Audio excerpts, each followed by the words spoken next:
Albert Einstein के अनुसार धर्म के बिना विज्ञान लंगड़ा है और विज्ञान के बिना धर्म अंधा है। एक तराजू के दो पहलू हैं और उन पहलुओं में हमने धर्म और विज्ञान को रख दिया है। तो आज हम देखेंगे कि इन दोनों में से भारी ज़्यादा कौन है या इन दोनों में से सही कौन है और गलत कौन है। आइए जानते हैं। अगर आपसे बोला जाए कि इनमें से एक को चुनो तो आप किस को चुनोगे? दोनों में से किसी एक को चुनने से पहले यह ज़रूर जान लें कि नेपाल में गढ़ीमाई त्योहार में करीबन 2.5 लाख जानवरों की हत्या कर दी जाती है। लोग यह कहते हैं कि यह पुण्य का काम है, भगवान हम पर कृपा करेंगे। अरे भाई, तुम किसी की जान लोगे और भगवान तुम्हारा भला करेंगे, ऐसा हो सकता है क्या? तो अब हम विज्ञान की बात कर लेते हैं। विज्ञान में क्लिनिक अभ्यासों के लिए लाखों जानवरों को मार दिया जाता है या अपाहिज बना दिया जाता है क्योंकि उन पर बार बार अभ्यास किए जाते हैं। अगर ये दोनों ही खूनी हैं तो इनमें से सही कौन है? सही गलत से याद आया कि नासा के एक साइंटिस्ट का कहना है कि ब्रह्मांड का जन्म एक बड़े विस्फोट से हुआ है, जबकि हिंदुइज्म ये कहता है कि ब्रह्मांड का जन्म ब्रह्मा जी ने एक कमल की रचना से किया था। हम जानते हैं कि ये दोनों महत्वपूर्ण है, लेकिन कौन ज़्यादा महत्वपूर्ण है, आइए जानते हैं। आज से 3 लाख साल पहले हमारे पूर्वज अपने लोगों के शरीर को पारंपरिक तरीकों से दफनाया करते थे, जिसका मतलब है कि उस समय पर भी धार्मिक विचार मौजूद थे।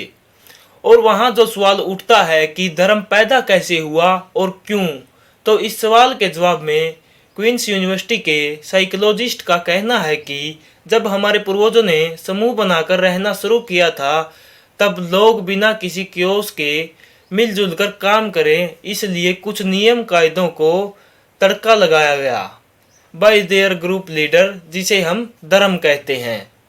मिसाल के तौर पर हिंदुइज्म में रामायण और महाभारत जैसी पौराणिक कथाएं हैं। उनमें हमें प्रेम, साहस, सच्चाई, हिंसा, क्रूरता, ईमानदारी जैसे कई सारे उत्सर्जनों की सीख दी जाती है और बताया गया है कि इन सारे उत्सर्जनों को हमने अपने ऊपर हावी होने दे दिया तो इसके क्या क्या परिणाम हो सकते हैं। ये बातें ऐसी हैं जो आज भी हमें ये सिखाती हैं कि हमें जीवन कैसे जीना है और शिक्षा भी देती हैं।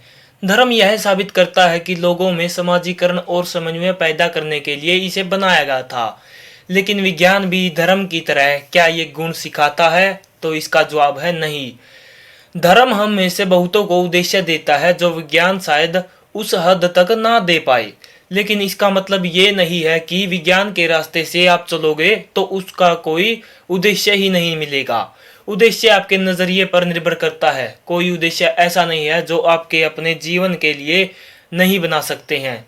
जो लोग अपने जीवन का कोई उद्देश्य नहीं मान रहे हैं या कोई अपने जीवन के लिए उद्देश्य बना नहीं पा रहे हैं, उनके लिए धर्म एक रास्ता बना देता है। इस मामले में धर्म को पॉइंट मिलना चाहिए। कई सारे धर्म हैं जो प्रकृति के सभी जीवों की पूजा करना सिखाते हैं। मिसाल के तौर पर हिंदुइज्म में 33 करोड़ देवी देवता हैं और उनके सबके साथ एक जानवर को चुना गया है। जैसे गणपति बाबा के साथ मूषकराज और इंद्र के साथ हाथी और कार्तिकेय के साथ मोर। इससे होता ये है कि हम भगवान के साथ साथ इन जानवरों की भी पूजा करते हैं, जिससे इन जानवरों को दर्द पहुंचाने से पहले उन लोगों के मन में एक बार तो पाप लगेगा, ये ख्याल जरूर आता है। पर क्या धर्म में बताई गई सारी बातें सच्चे विचार हैं या आप उन बातों को अपने हिसाब से उनका मतलब निकाल लेते हैं? क्योंकि जैसा कि मैंने बताया, हम समाज में मिलजुल कर रहने वाले लोग थे।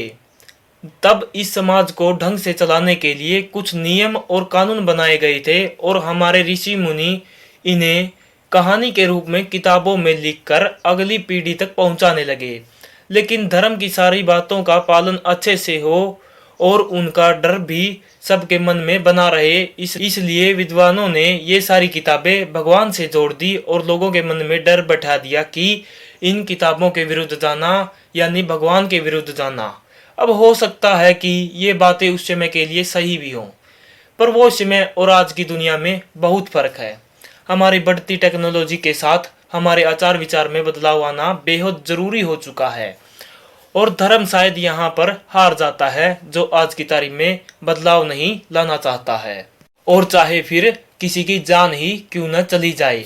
विज्ञान में काला गोरा, अमीरी गरीबी, ऊंची जात नीची जात जैसा कुछ नहीं होता। विज्ञान का तरीका बिल्कुल साधारण होता है।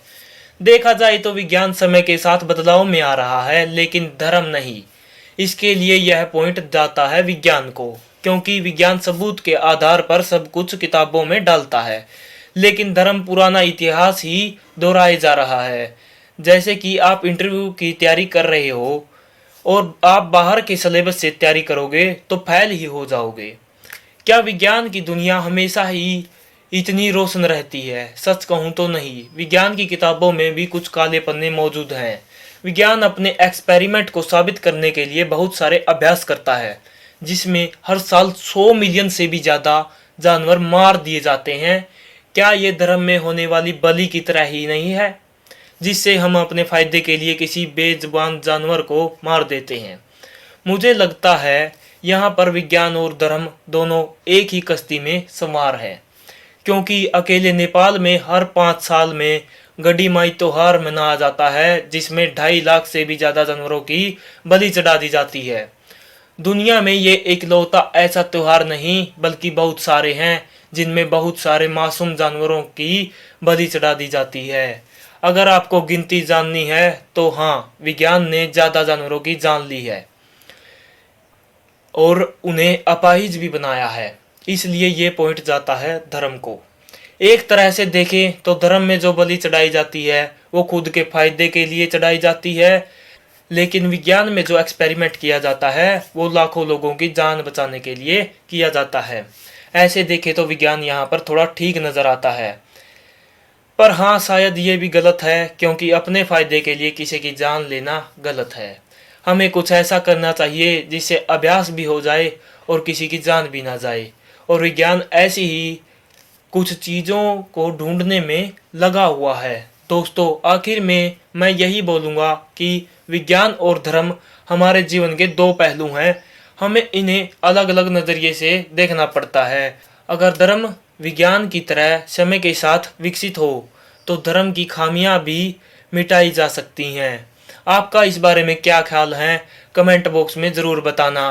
और अगर वीडियो अच्छी लगी हो तो एक लाइक ज़रूर ठोक देना, और ऐसी ही वीडियोस के लिए हमारे चैनल रियलिस्टिक साइंस को सब्सक्राइब कर देना।